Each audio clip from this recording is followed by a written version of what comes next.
Christ is risen. He is risen indeed. Alleluia.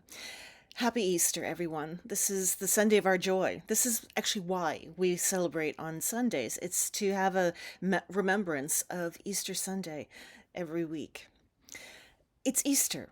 It's all the pain that we went through last week, Holy Week, is now disappeared. The memory isn't, but we are here to celebrate. And it's such a joyous time. Remember when I was a little girl, I was living on the East Coast and we would do sunrise services. It's one of the reasons I'm recording in the morning because morning and Easter kind of go together for me. But we watched the sun rise up over the Atlantic Ocean and it was the most incredible experience. You could feel the joy as the minute that sun hit the horizon. It truly was Easter Sunday. The resurrection story is one that defies all logic. So let's put logic away. We can't explain resurrection. It's not our reason to.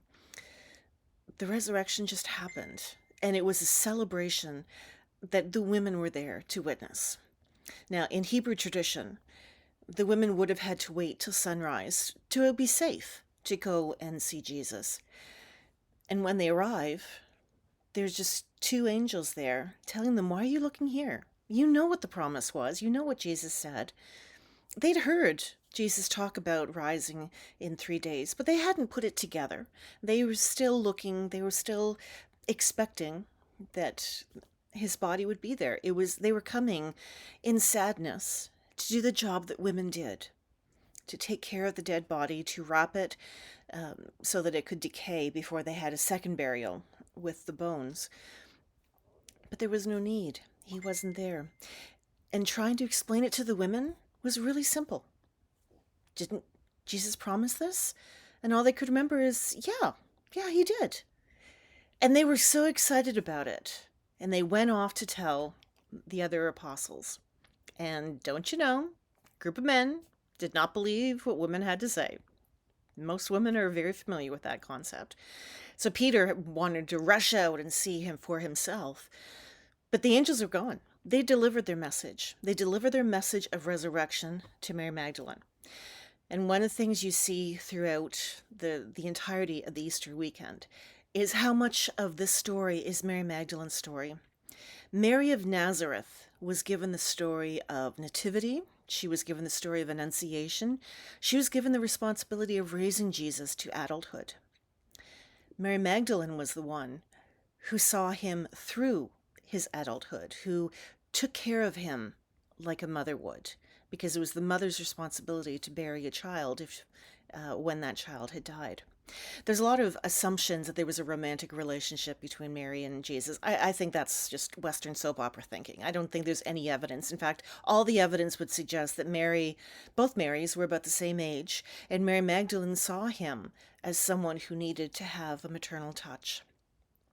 She believed in him so much that she becomes the speaker and talker about resurrection. She becomes the one who shares the word. Without women, we would not know about the resurrection.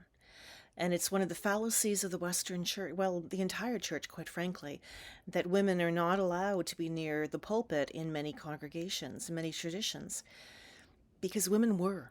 Women were there. They got the message and they shared the message. Even in Mark's gospel, there was an element where the women had to be telling, or else no one would know. This Sunday is Mary Magdalene's story concluding, much the same as Jesus' story starting a whole new start. The thing with the resurrection is it had to happen, or Jesus' death anyway. It had to happen. As long as Jesus was alive, there'd be no growth. This community of society outsiders would continue to listen to what he had to say, but there would be nothing more. Jesus brought them 3 years, taught them everything they needed to know, and then he had to go for the real work to start. And the real work is where we come in. When we don't have a physical leader in our presence, we can now take up those reins, much like the apostles did in the early church. We're given the responsibility and we're given the gift, and we're also given the message that death as gruesome as that is, as painful as it is for some, as horrible as it is for those left behind, it's not really the end. There is more to life.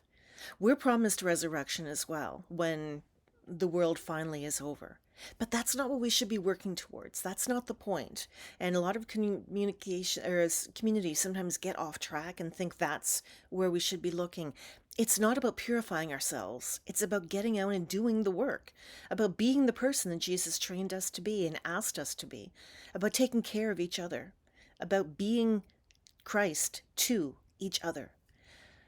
Easter Sunday, the resurrection, fills us with joy. That joy is something we're supposed to hold and now move forward and share with others. So remember that this resurrection day. Christ is risen. He's risen indeed. Alleluia.